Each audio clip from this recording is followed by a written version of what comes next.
अब वो खबर जिससे पूरा देश आक्रोश में है। कोलकाता में लेडी डॉक्टर का रेप और मर्डर केस। सीबीआई ने आज कोलकाता पुलिस से अपने हाथ में जांच ले ली है। रेप और मर्डर केस के मुख्य आरोपी संजय रॉय को कोलकाता के सीजीओ कॉम्प्लेक्स स्थित सीबीआई दफ्तर लाया गया। सीबीआई संजय रॉय से पूछताछ करेगी।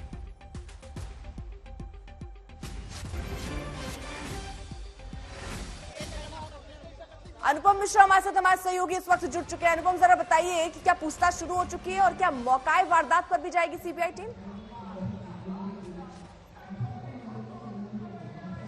जी बिल्कुल, देखिए सीबीआई की टीम ने पूछताछ शुरू कर दी है क्योंकि काफी देर पहले ही कोलकाता पुलिस की ओर से संजय रॉय जो मुख्य आरोपी है उसको सीबीआई के सुपुर्द कर दिया है और प्राथमिक जो जानकारी आ रही है पूछताछ शुरू हो चुकी है। और इसके बाद सीबीआई की टीम जॉइंट डायरेक्टर के नेतृत्व में फिलहाल वहां जो पूछताछ हो रही है उसके बाद एक सीबीआई की टीम यहां पर आने की बात है अस्पताल में। और वो जो टीम आएगी वो मुख्य तौर पर जो मौकाए वारदात है सेमिनार रूम है वहां जाएगी। वहां पर फिर से जिसे सील किया हुआ है उसे खोला जाएगा। खोलने के बाद अंदर घुस के वो पूरा मुआयना करेगी। अगर कोई नई तरीके का सबूत उनके हाथ लग रहा है कि नहीं लग रहा है, कोशिश तो यही रहेगी कि कुछ और सबूत हाथ लगे।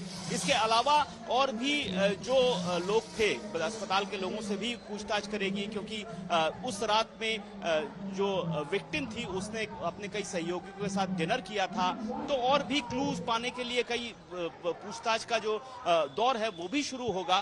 तो ये सब जांच की प्रक्रिया है जो आज शाम से लगभग शुरू हो जानी चाहिए यहाँ आरजीकर अस्पताल में। और फिलहाल मैं आपको दिखा रहा हूँ ये जो आंदोलन है ये यहाँ पर लगातार जारी है। एक जनरल बॉडी मीटिंग जो छात्र हैं वो करने वाले हैं। कल 15 अगस्त है, 15 अगस्त को किस तरह से अपना आंदोलन वो आगे बढ़ाएंगे इस पर बातचीत होनी है। हाईकोर्ट की ओर से कल ये भी कहा गया है कि आवेदन किया गया है कि पेशेंट्स बहुत सफर कर रहे हैं, उनको हैरान परेशान होना पड़ रहा है, तो उस दिशा में भी सोचें तो उस पर भी हो सकता है बातचीत हो कि ये क्योंकि इमरजेंसी चालू है लेकिन ओपीडी यहाँ पर बंद पड़ा हुआ है। तो ये सब मुद्दे हैं जहां पर फिलहाल बातचीत होगी और सीबीआई की टीम शाम को यहाँ पहुंचेगी। ठीक है अनुपम, रहिए जरा आप साथ। देखिए कोलकाता रेप और मर्डर केस की जांच सीबीआई ने तो संभाल ली है, लेकिन सवाल यह है कि वारदात के इतने दिन बीत जाने के बाद क्या सीबीआई के हाथ वो अहम सबूत लग पाएंगे? कोलकाता के आरजीकर मेडिकल कॉलेज अस्पताल की लेडी डॉक्टर को इंसाफ दिलाने के लिए आंदोलन कर रहे डॉक्टरों ने पुलिस जांच पर भी कई सवाल उठाए, जैसे कि सेमिनार हॉल के पास रेनोवेशन सबूत मिटाने की एक तरीके की कोशिश है। मौकाए वारदात को अभी तक सील क्यों नहीं किया गया, उसे ऐसे खोलकर क्यों रखा गया? लोगों की आवाजाही से क्या सबूत सुरक्षित हो पाएंगे वहां पर? क्या वारदात में अकेला एक संजय रॉय ही शामिल था जो इतने जघन्य अपराध को अकेले अंजाम दे सकता था? यह भी एक सवाल बना हुआ है। क्या संजय रॉय को आगे किसी को बचाया जा रहा है, यानी इसको आगे करके किसी पर पर्दा डालने की कोशिश हो रही है? अब जांच इस दिशा में भी चलेगी। क्या सीसीटीवी से छेड़छाड़ की कोशिश है? हालांकि कहा जा रहा है कि सेमिनार हॉल जहां पर यह घटना घटी वहां सीसीटीवी नहीं था, लेकिन उसके कॉरिडोर पर सीसीटीवी था। और क्या उसके साथ छेड़छाड़ हुआ है? वहीं जो प्रिंसिपल था वो अभी तक उनसे पूछताछ क्यों नहीं हुई, ये भी एक बड़ा सवाल है। और आखिर उसको छुट्टी पर, हालांकि कोर्ट के कहने पर भेजा गया, लेकिन तुरंत दूसरी तरफ नियुक्त कर दिया गया था।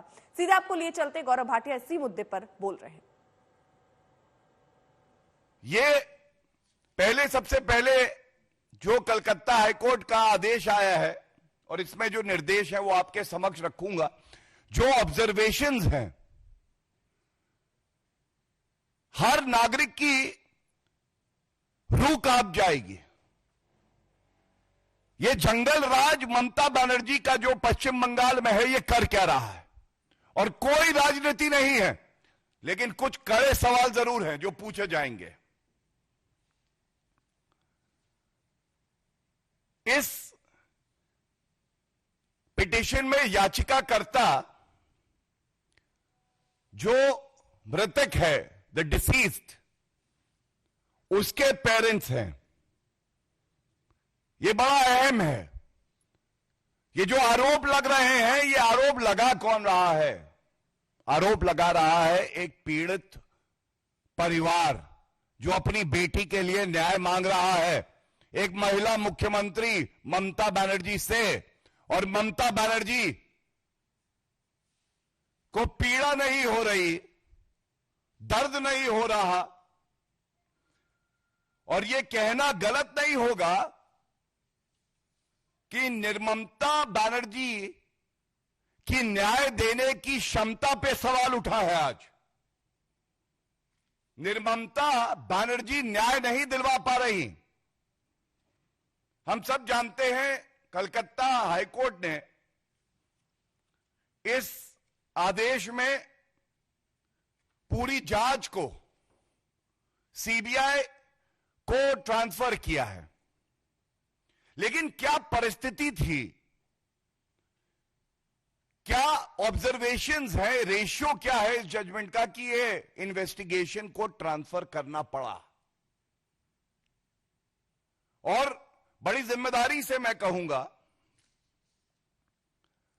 ऐसा प्रतीत होता है जजमेंट पढ़ने के बाद और मीडिया ने जो भूमिका अदा करी है, जो तथ्य सामने रखे हैं कि ममता बनर्जी किसी को बचा रही हैं। ये कौन है, ये लोग कौन हैं? ममता बनर्जी को आज जवाब देना होगा। क्राइम सीन, एक वरिष्ठ अधिवक्ता होने के नाते आपको बता दूं, जो पहले 48 घंटे होते हैं ये सबसे महत्वपूर्ण होते हैं एविडेंस कलेक्शन के लिए, फोरेंसिक जांच के लिए। और ममता बनर्जी ने एक बयान दिया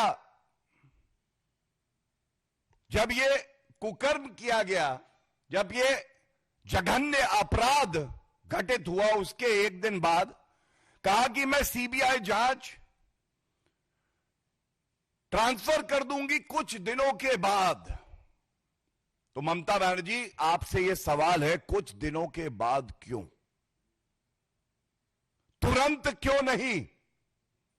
जिससे कि एक निष्पक्ष जांच सीबीआई करती, क्राइम सीन को प्रोटेक्ट करती, एविडेंस कलेक्ट होता और अपराधी को सख्त से सख्त सजा हो, डेथ सेंटेंस, फांसी की सजा हो, यह सुनिश्चित करती उसी एविडेंस के आधार पे। लेकिन ममता बनर्जी ने कहा अभी नहीं, कुछ दिन के बाद। और मैं अभी बताऊंगा कि कलकत्ता हाईकोर्ट ने क्या कहा है इस पे। तो ये जो कुछ दिन के बाद कहा, इसमें किस तरह से एविडेंस को डिस्ट्रॉय किया गया है, यह बड़ा चिंताजनक है ममता बनर्जी जी। और अब आपके सामने कुछ तथ्य रखता हूं। पश्चिम बंगाल सरकार ममता बनर्जी के आदेश पर क्या कर रही थी? सबसे पहले, कोई भी जघन्य अपराध होता है जिसको हम लोग कहते हैं हीनस क्राइम, तो उसमें एफआईआर होना यह अनिवार्य है। यह हमारे देश का कानून कहता है।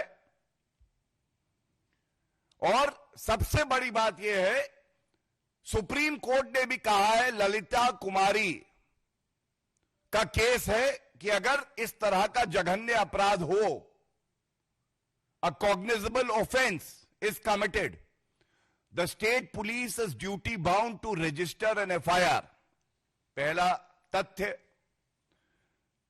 क्या ऐसा हुआ जब यह जघन्य अपराध किया गया तो दुख की बात यह है कि एफआईआर नहीं करी गई, बल्कि पुलिस ने यह कहा कि अननेचुरल डेथ केस। ऐसा क्यों? क्योंकि पीड़ित परिवार का जो दलील कोर्ट में है, इस पे ध्यान दीजिएगा, पीड़ित परिवार ने कहा कि उनको एक फोन कॉल पहले आया और इस फोन कॉल में उनको बताया गया कि आपकी बेटी, जिसने रात में ही अपने परिवार से, अपने पेरेंट्स से बात करी है, उसकी तबीयत खराब है। ये पैरा 13 में है और मैं इसलिए पढ़ूंगा क्योंकि ये जानना आवश्यक है कि कैसे पूरे इस मामले को रफा दफा करने की साजिश ममता बनर्जी ने ही रची और जो अपराधी हैं उनको बचाने का कार्य कर रही थी। मैं वो लाइन पढ़ देता हूं। The parents would state that at about 10:53 AM on August 10th, 2024, they received a call from the hospital authorities. According to them, the assistant superintendent, Kar Medical College Hospital, informed them that their daughter was unwell. पहले तबीयत खराब है। यह है 10:53 सुबह। अब 10 तारीख की यह कॉल है। इसके बाद क्या होता है? 11:15 पे सेम असिस्टेंट सुपरिटेंडेंट कहता है आपकी बेटी ने आत्महत्या करी है। तो बीजेपी सीधे तौर पर यह सवाल खड़े कर रही है कि सबूतों के साथ छेड़छाड़ हुई, तुरंत सीबीआई जांच की सिफारिश नहीं की गई और इसके पीछे यह दिख रहा है कि शायद ममता बनर्जी किसी को बचा रही है।